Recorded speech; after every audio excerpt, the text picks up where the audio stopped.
Thank you. 5:03 right now. It took 3 years, but our parent company Sinclair won a court battle to get Uvalde County to make several files public that are related to the Robb Elementary School shooting. They were released late last night, and since then our team has been going through hours of body cam footage, 911 reports, and accounts of law enforcement's interactions with the shooter. The release of these new records comes just hours after the Uvalde Consolidated Independent School District released its own records just before 6 Monday night.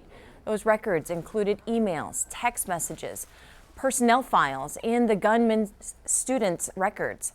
We are still waiting for Texas DPS to release what they have. DPS is still fighting that process in court.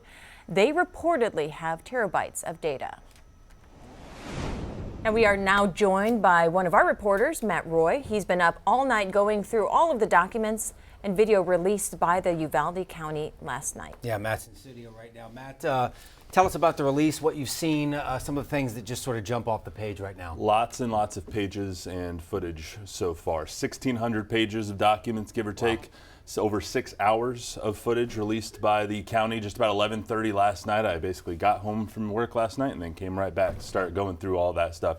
Our team and I have been digging through it all night. And let's get to a little bit of what we've seen so far. There were 9 body camera videos from Uvalde County deputies. Some of them showed a home over on Diaz Street where a Uvalde shooter shot his first victim, his own grandmother. But most of the footage detailed the events of Robb Elementary.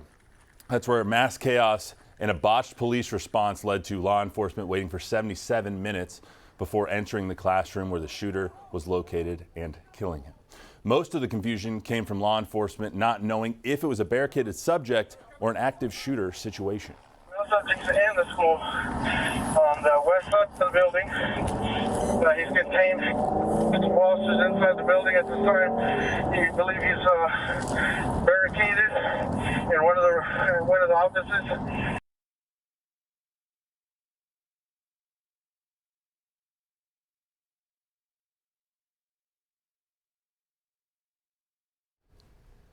He was barricaded in an office, no one else in there, so they could take their time. We now know that that was far, far from the truth.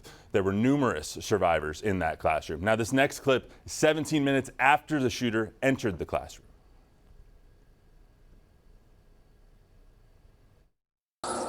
Kids in there with him? I don't know where Chief's at. Chief's right there. I mean, like kids, anybody? We don't know. No? Okay.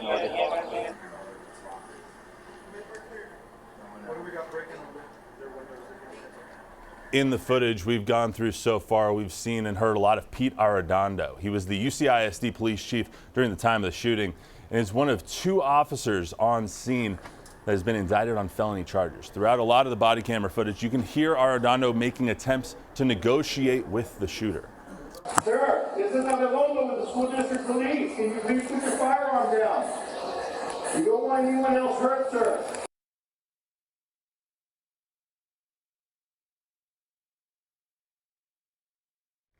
The footage showed that Arredondo tried negotiating on and off for about the next 25 minutes or so with the shooter.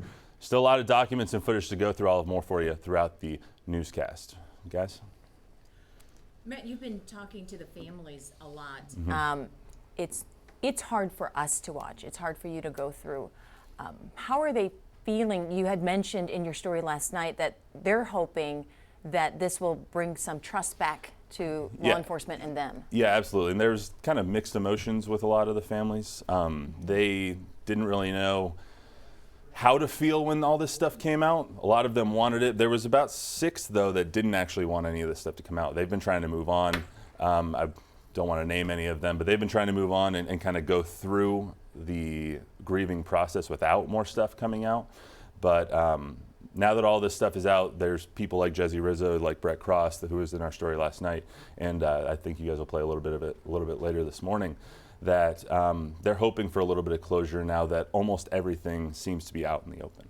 Should point out Matt was there the day of and then the day after. I can remember us talking during all of the initial press conferences and trying to sort through all of the confusion that, quite honestly, 3 years later, there is still a massive amount of that.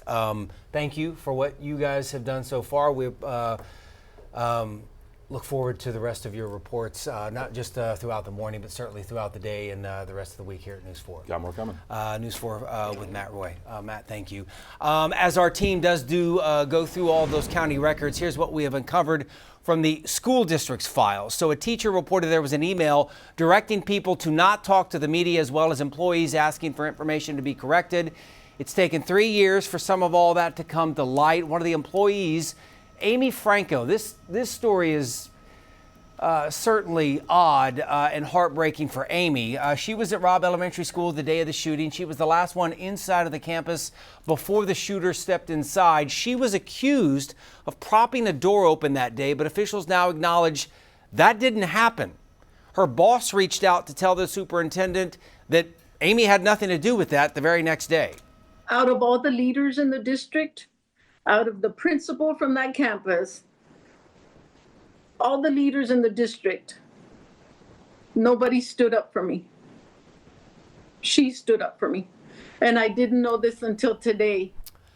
So she is grateful for the support, even if it was never corrected in public. The release of the school district's records isn't without some feelings of anxiety. Whenever one of these releases happens, the families have just one request: to let them see it first. So far, that hasn't happened. Families tell News 4 that the district was making them file requests to see the records, even though they released them to the media this week.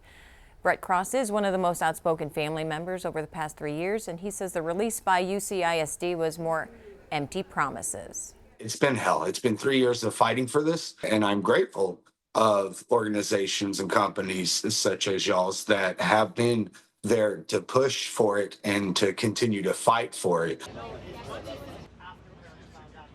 There's also a handful of families that did not want these documents released, as Matt mentioned. But according to Jesse Rizzo, uncle of Jackie Casares and members of the UCISD school board, most of the families wanted this information out, and he had to respect that.